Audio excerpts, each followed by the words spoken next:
we could wait and see how long it would take us to name Sam Hartman in this conversation, but we might as well just cut right to the chase and start with that guy, because he is the major difference between what Notre Dame football is on the field in the first 4 games, but I think even more so potentially what it is against the elite teams on the schedule versus what Notre Dame football has been over the last 10 or 15 years. Whoever you want to place in that best quarterback category, I would go back to Brady Quinn is probably the best quarterback now that Sam Hartman has taken the field. Maybe it's Jimmy Clausen. Ian Book certainly had a nice run, but wasn't that guy. So your thoughts about Sam Hartman, what he's brought to the field, and maybe some other growth aspects and development of this passing game that we could see the rest of the season? Yeah, I mean, not much more I can say, outside of what you've already said yourself, but, just a different element. Like you mentioned, we haven't really had, Notre Dame hasn't really had a quarterback like Sam Hartman that can push the ball down the field since, I'll probably say Deshaun Kaiser, or at least early on Deshaun Kaiser. But from a consistency standpoint and someone that you could really trust to go win you a lot of games, it was either Clausen or Quinn. And I know obviously the Clausen years weren't, great for Notre Dame in general. I think they had maybe one good year with him, but the offense certainly wasn't lacking. That was maybe for some other stuff, right? But and then if you just look at it from last year's team, I know that Notre Dame and Ohio State played week 1 last year, and you can, sometimes week 1 is hit or miss in terms of what a team's actually going to become. I think if you were to look at Notre Dame after the first 2 weeks last year, they lose to Ohio State, they lose to Marshall, obviously, in a big upset. I don't think Clemson fans would have been scared of Notre Dame, and then they go in and they beat Clemson, right? 35-14 or whatever it was. But no one was scared of Notre Dame's quarterbacks last year, whether that be Tyler Buchner when he started his first 2 games and then the bowl game, or Drew Pine, who took over and started 9 games. So now you bring in Hartman, who, coming into this season was, one of the all-time leaders or whatever in touchdowns in the ACC, passing yards in the ACC, all that kind of stuff. And now you put him on a Notre Dame roster that, I'm not going to sit here and say it has more talent from like maybe a wide receiver perspective. I think the Wake Forest wide receivers have been really good with Sam Hartman over the last, 4 or 5 years that he was there. But you mix in with the running backs, the defense, the offensive line play specifically, and you get a guy like Sam Hartman who can really elevate a program like Notre Dame into a possible championship contender instead of just a possible playoff contender. We've got an Amazon link in the description section. You can help us grow the channel by grabbing that Amazon link, putting it somewhere where you will not forget it, and use the Amazon link. We've tried it with like 20 people. It's the same shopping experience. Doesn't cost you a penny. Got Nathan Erbach here to talk Notre Dame football. Leave your comments, questions there in the chat. We will certainly get to them. The best questions and the Super Chat questions we certainly will get to in the chat as well. So the stereotypical thought process for the average college football fan about Notre Dame offensive football, as we stick to that side of the ball, is minus Sam Hartman. That has been probably the biggest addition for an elite team or near elite team of anybody in college football. Other than Tyler Buchner, we saw his presence at the Alabama-South Florida game. That was the biggest impact, maybe. No. So Sam Hartman, certainly. But the rest of it is, this is going to be one of the best offensive lines in the country. This is going to be a power running game. They're going to try to enforce their will with a stable of running backs, and usually one guy that stands out that's gained 1,000 yards. We could go through the recent history. Wide receivers who are really good, many of which go on to the NFL and have productive careers, but maybe not the guy that takes the top off the defense at wide receiver. And of course, a stable of tight ends and one guy that's elite at that position as well. And then back to the wide receivers, looking for that guy, and then having maybe a couple guys on the roster that were recruited to be that guy that did not fulfill expectations. So going through the entire offense, where do you think we stand on all those stereotypes?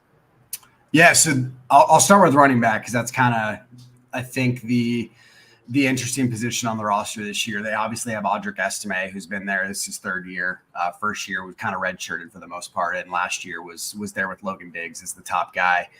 He was good last year. Don't get me wrong. Like I would say he was probably really good last year. I think he's probably borderline great this year. I know Notre Dame has played more games than most teams in the country because they played week 0 against Navy, but he does lead the country in rushing. As of right now, he's averaging somewhere around 8 yards a carry, whatever it may be.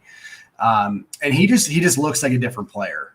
He's pretty much the same size as he's always been. He's a big guy. If you guys know who Audric Estime is, he's like 6 foot, 240-ish pounds. They probably list him at 230. That I call bull crap there personally. He's pretty rocked up, but the speed element to his game has really shown more. Last year he was kind of more of a bowling ball who could, he could break off, your 20, 25 yard runs and then get, caught from behind or whatever. This year he's had a few runs where he's not getting caught from behind. He had one called back actually last week on a holding call that, you could argue whether or not the holding call would have been, would have affected the play or not. But and then he had one against NC State where he broke for 80 yards. So he looks like he's improved from sophomore year to junior year. And he's the lead dog. The good thing that Notre Dame has this year is they have about 4 other guys at running back that they can really count on. They lost Logan Diggs, obviously, to LSU, and that was a big loss. He was my favorite running back on the roster. And when I say that Audric Estime has kind of taken that step from sophomore to junior year, I think that he has helped kind of supplement that loss by himself. But Jadarian Price was a true freshman last year that tore his Achilles in fall camp. There was a lot of talk behind the scenes that he was going to be the number 1 running back if he didn't get hurt last year. So you bring him back. He's still coming off the injury, obviously, so they're kind of slow working him. I think they're going to use him more against the teams like Ohio State, USC, Clemson on their schedule because A, they want to rest him, and B, they kind of want to use him as, I guess, a quote unquote secret weapon of sorts, right? So definitely look out for Jadarian Price in this game. Jeremiah Love is a true freshman. Probably, if he's not their fastest guy on the roster, he's there and he's close. He scored the first touchdown against Tennessee State this year for them, and he's definitely someone that can. He's not taking the top off the defense in the sense of like a wide receiver role, but he's able to run past guys and, pick up 40, 50-yard gains at will. And then they have Devin Ford, who they got as a transfer from Penn State, who has been hurt. He got dinged up. I think it was in the Tennessee State game. He's been their main returner. He had a concussion, but he came back last week. And then Jabron Payne, who's kind of like their do-it-all back. Third down, he's the guy that is pass protecting and and you can bring Audric out for some rest. He'll pick up some 2-3 yard gains for you on short down and distances and stuff like that. So they don't just have that one guy this year that they have to rely on, even though you're probably going to see Audric Estime get most of the carries in general. When you look at the offensive line, I think it's pretty much it's the standard offensive line that Notre Dame has. They have the bookend tackles and Joe Alt, who's going to be a top 10 pick, Blake Fisher, who I think could return next year and play left tackle for Notre Dame just to kind of up his stock. But if he has a good end of the season or a good rest of the season, then you're probably going to get, a potential another first-round pick this year if he decides to leave. Zeke Correll has been in the program for a long time at center. He's been anchoring that for the last 3 years, fifth-year guy. Who's just solid all around. And I would say if they have a weakness on their offensive line, it's their guard play. Last year you had Jarrett Patterson and Josh Lugg, who were both 5th-year, 6th-year seniors. They're off in the NFL, at least in Jarrett Patterson's case. Josh Lugg made a camp and didn't end up making a roster. But they got 2 young guys that they're very excited about. And I'll steal a quote from Greg Flamong and Jamie Yu and Emma, who run the Irish Sports Daily website. They've been solid. The problem with them is that when they've had plays against them that are negative, they've been loud, if that makes sense. So it's like I would say 95% of the time they're doing their job and they're doing it well. But the 5%, you tell when it happens. So if they can limit that a little bit against Ohio State, that would be obviously a big factor. If you're not seeing those plays outside of the film room or something like that after the game's over, that would be huge for their offensive line. And then the receiving core, and I know I've been talking here for a little bit, Mark, so I apologize. But that's why we've got you here, Nathan. I can talk all week. Yeah, absolutely. But the wide receiver core, they don't have a Marvin Harrison Jr. I'm not going to sit here and try to sell anybody the fact that they have maybe like that true number one. Marvin Harrison Jr. is probably a generational type level receiver.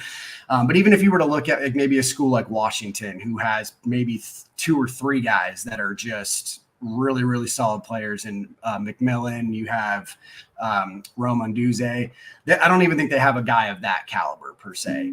What they do have is a lot of guys you have to account for. I think they probably have a number one in Jaden Thomas, but when I say number one, it's just that he's their number one. He's not, I wouldn't say he's a number one on a lot of teams that are, in the top 10 to top 15, but they have a lot of guys that do different things and can be, and like I said, you have to really account for them because they're not scrubs. They're going to get open. They're going to make plays, but they're not going to maybe have that huge game where they take over like a Marvin Harrison Jr. would and have, 10, 12 catches for 200 yards and 2 touchdowns when you really need it. They're going to spread the ball around. They're going to spread the ball to their tight ends. And I'll kind of lump the tight ends with the receivers in that aspect because Holden Stays, I think, has 4 touchdowns already on the season. Their most before Michael Mayer last year was 6 in a season, and he already has 4. So obviously another quality tight end there. But no, I mean, you got Tobias Merriweather and Chris Tyree who can take the top off the defense if need be. I think they showed that a little bit against Central Michigan, which I actually wanted to get into here once we have a second. I think that was a good thing that they showed on Saturday. But other than that, no, there's a lot of guys you have to account for, and you can't necessarily just leave one wide open or something like that because they'll make you pay for it.